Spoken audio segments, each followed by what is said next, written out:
The boardroom fell silent as the CEO's face turned ashen white, staring at the financial projections on the screen. "We're looking at a $10 million loss," he whispered, his voice barely audible. That's when I knew my moment had finally arrived. The algorithm they'd dismissed as too complex and impractical was about to become their salvation. My name is Madison Clark, and I'm a senior data analyst at Meridian Financial Solutions, a mid-sized investment firm that prides itself on cutting-edge technology and innovative approaches to wealth management. At 28, I've already spent 5 years climbing the corporate ladder, armed with a master's degree in computer science and an insatiable passion for creating solutions that others couldn't even imagine. I've always been the type of person who sees patterns where others see chaos. While my colleagues spent their days buried in spreadsheets and quarterly reports, I was developing algorithms that could predict market trends with unprecedented accuracy. My work didn't just meet expectations, it consistently exceeded them by margins that left even the most seasoned analysts speechless. 6 months ago, I developed what I considered to be my masterpiece, a comprehensive risk assessment algorithm that could analyze thousands of variables simultaneously, identifying potential market vulnerabilities before they became catastrophic losses. The system combined traditional financial indicators with unconventional data sources, including social media, sentiment analysis, geopolitical event tracking, and even weather pattern correlations that could affect commodity prices. The algorithm wasn't just theoretical. I'd spent months testing it against historical data, and the results were nothing short of extraordinary. In simulated scenarios based on past market crashes, my system would have prevented losses totaling over $50 million across various investment portfolios. The algorithm could identify warning signs weeks, sometimes months, before human analysts even noticed the first red flags.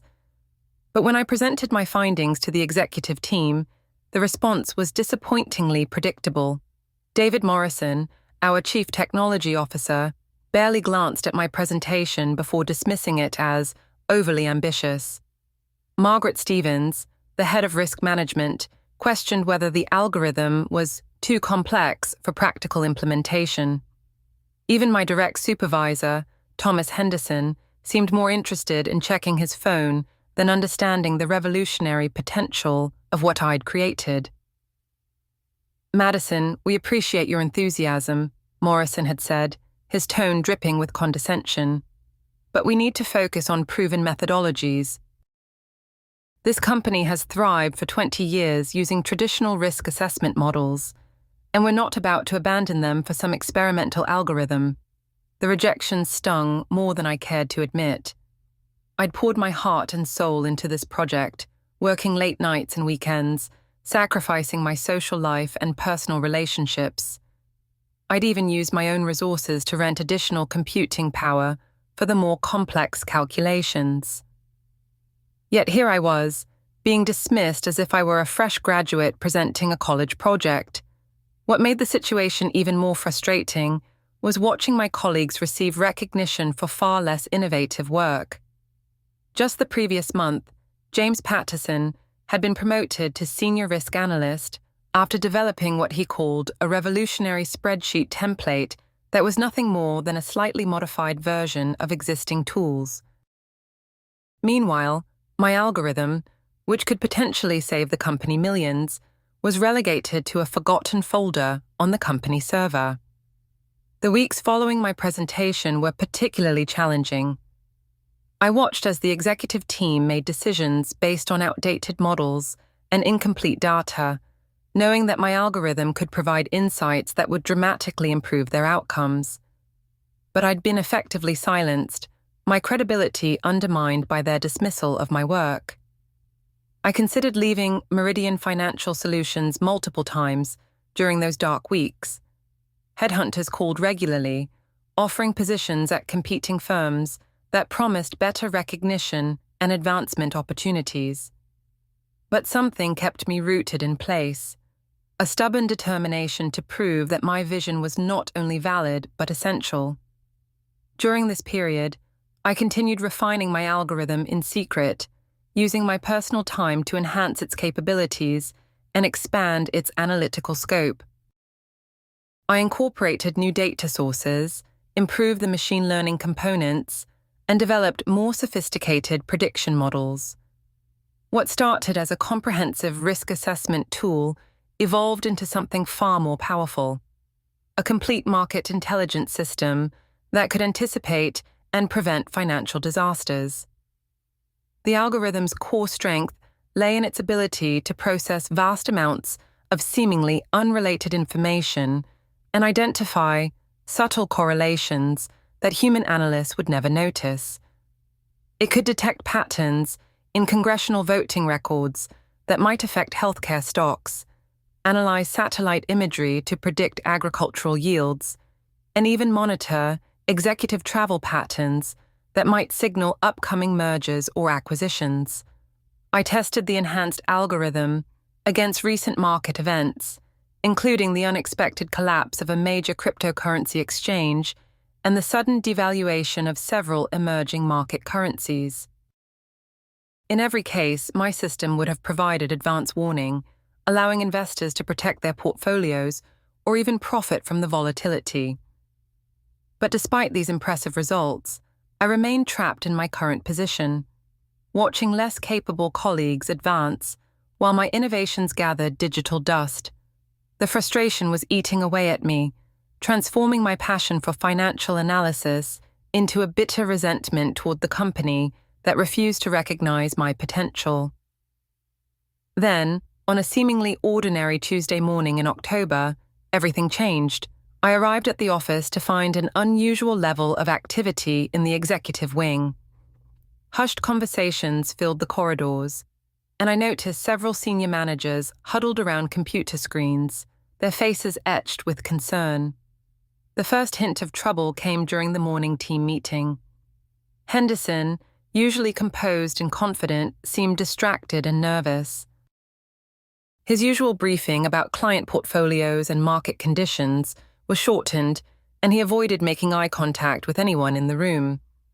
"There might be some unusual market activity today," he said, his voice lacking its typical authority. "We'll need to monitor our positions closely and be prepared to make adjustments if necessary."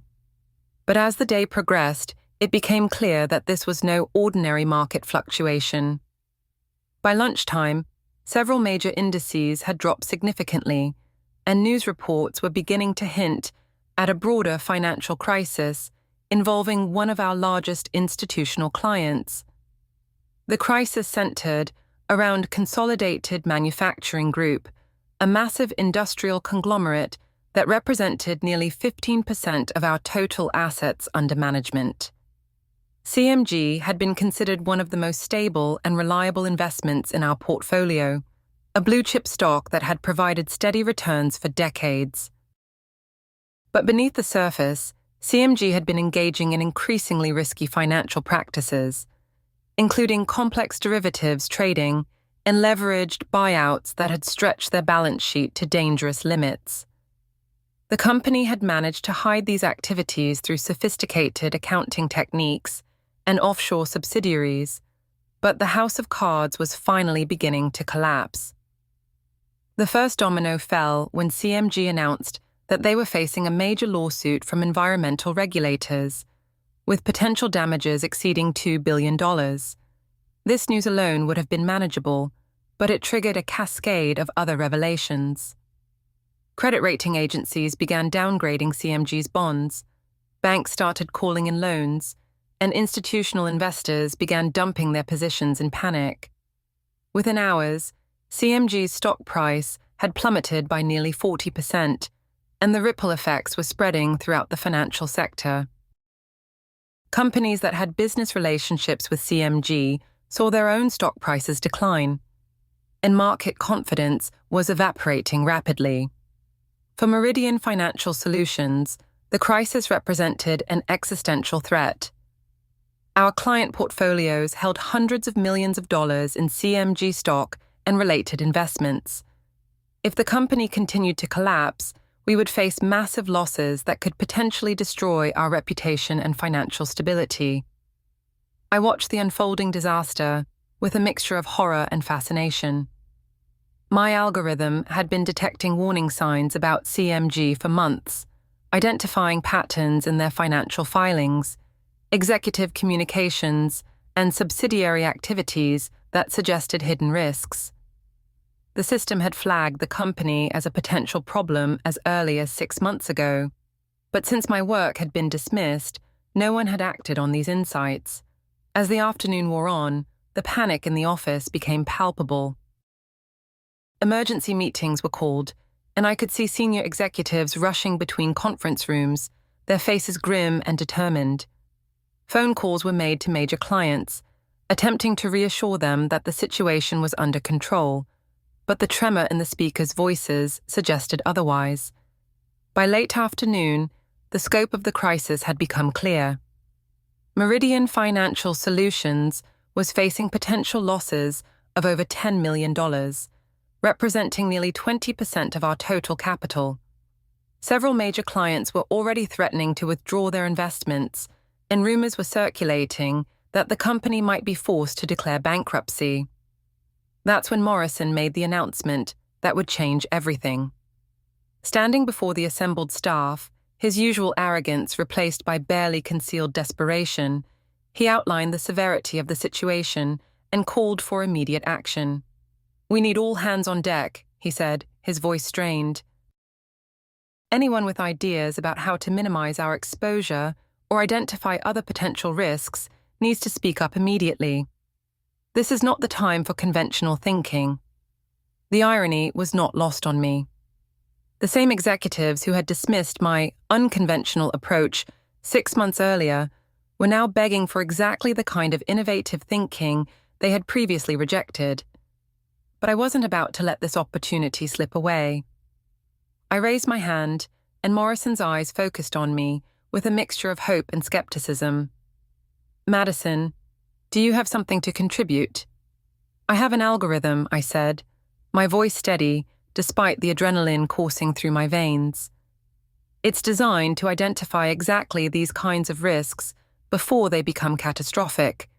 If you'd like, I can run an analysis of our current portfolio and identify other potential vulnerabilities." The room fell silent. Morrison exchanged glances with Stevens and Henderson, and I could see the internal debate playing out on their faces.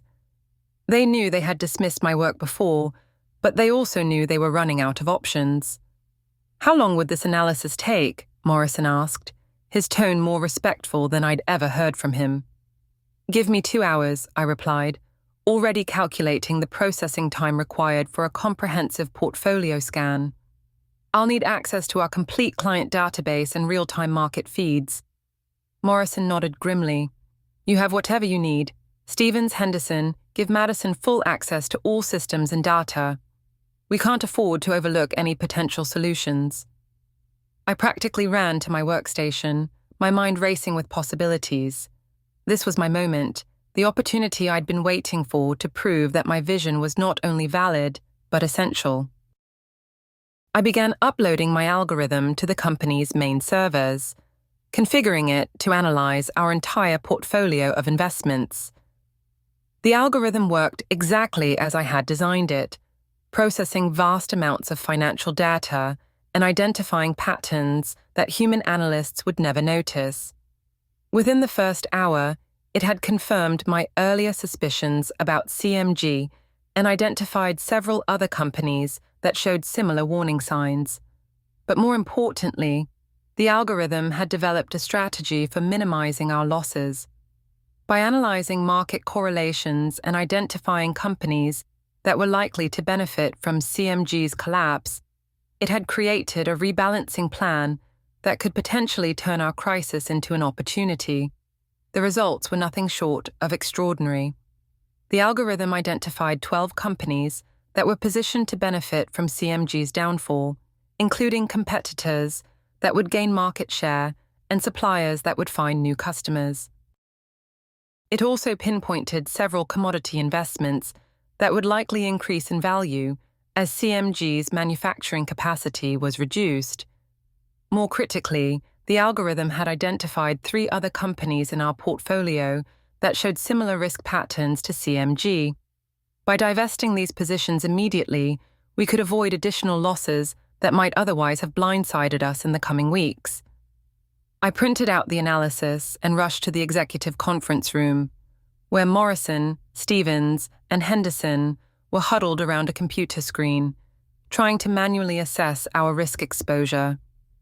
Their faces were grim, and I could see the stress taking its toll on all of them. "I have the results," I announced, setting the thick stack of papers on the conference table.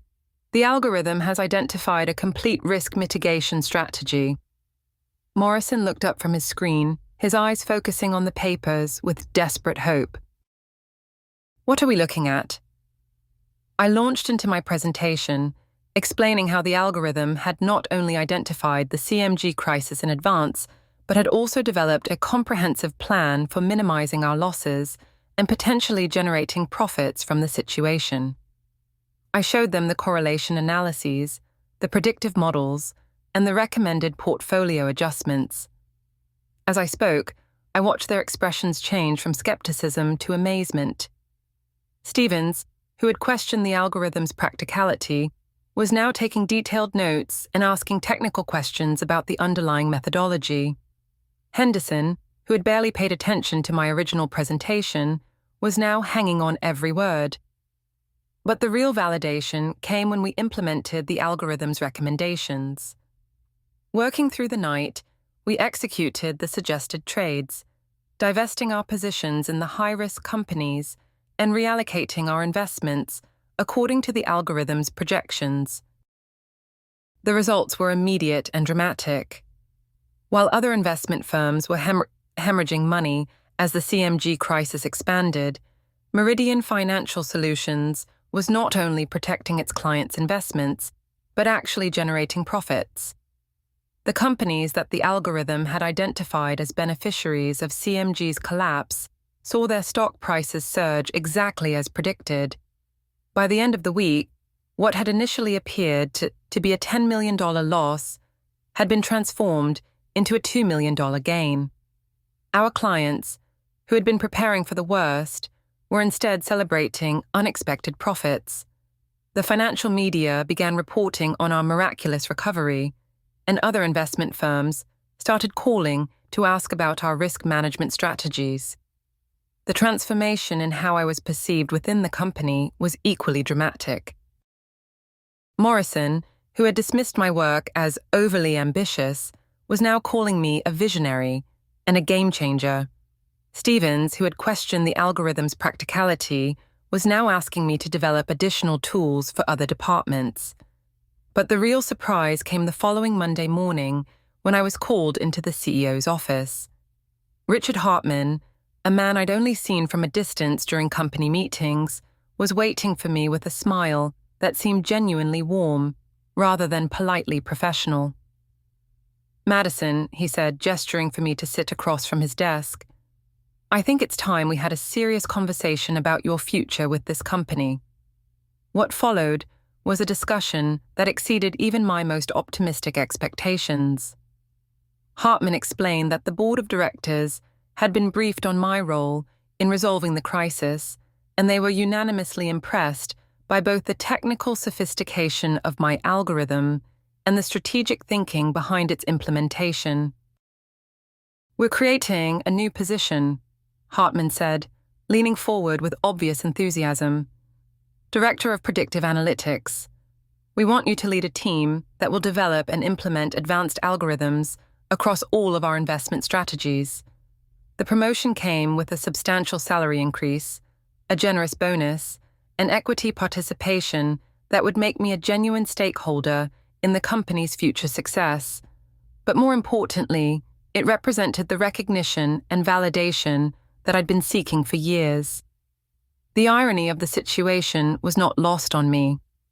The same executives who had dismissed my work 6 months earlier were now publicly crediting me with saving the company.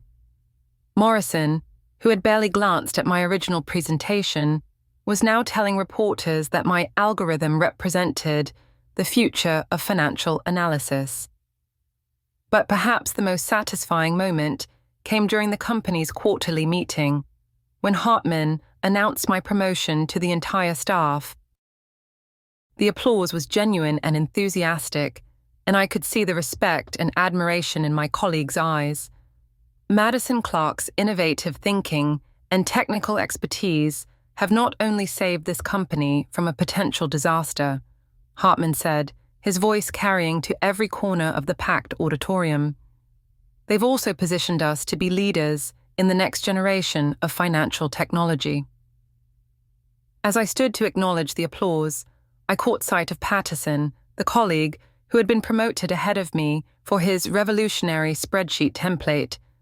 He was clapping along with everyone else, but I could see the recognition in his eyes that true innovation had finally been rewarded. The weeks following my promotion were a whirlwind of activity. I was given a budget to hire additional staff and the authority to implement my algorithmic approaches across all of the company's investment strategies. The algorithm that had been dismissed as too complex was now being integrated into every aspect of our operations. The results continued to exceed expectations. My predictive models helped us identify emerging market opportunities before our competitors, avoid investments that would later prove problematic, and optimize our portfolio allocations to maximize returns while minimizing risks. Within 6 months, Meridian Financial Solutions had become known as one of the most technologically advanced investment firms in the industry.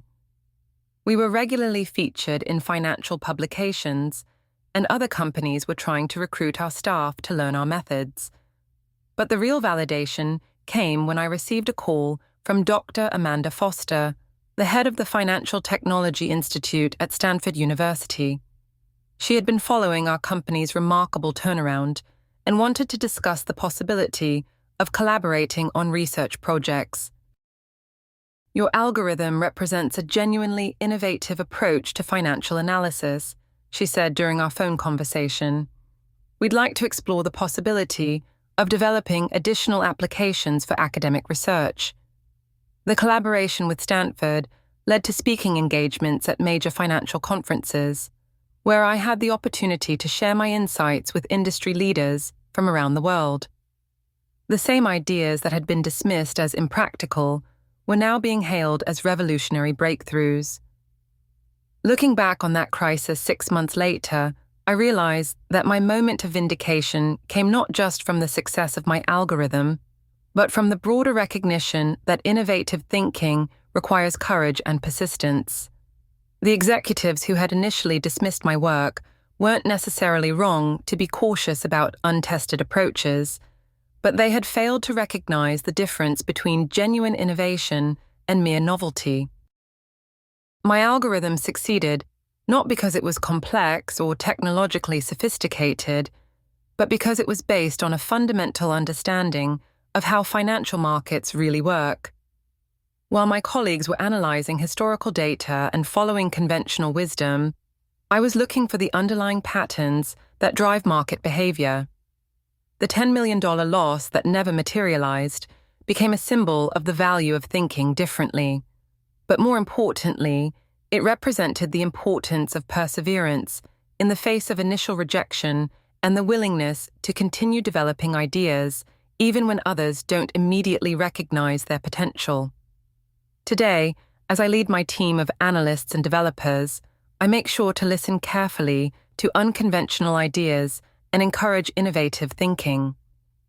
I've learned that the most valuable insights often come from approaches that initially seem impractical or overly ambitious. The algorithm that saved Meridian Financial Solutions continues to evolve and improve, incorporating new data sources and analytical techniques. But its greatest value lies not in its technical sophistication, but in its demonstration that courage and persistence can transform initial rejection into ultimate validation. Sometimes the best revenge is not getting back at those who doubted you, but proving them wrong so thoroughly that they become your biggest supporters. My algorithm didn't just save the company $10 million, it revolutionized how we think about financial analysis and opened doors to opportunities I never could have imagined. The crisis that threatened to destroy Meridian Financial Solutions became the catalyst for its transformation into an industry leader. And I learned that sometimes the most powerful revenge is simply being right when everyone else is wrong.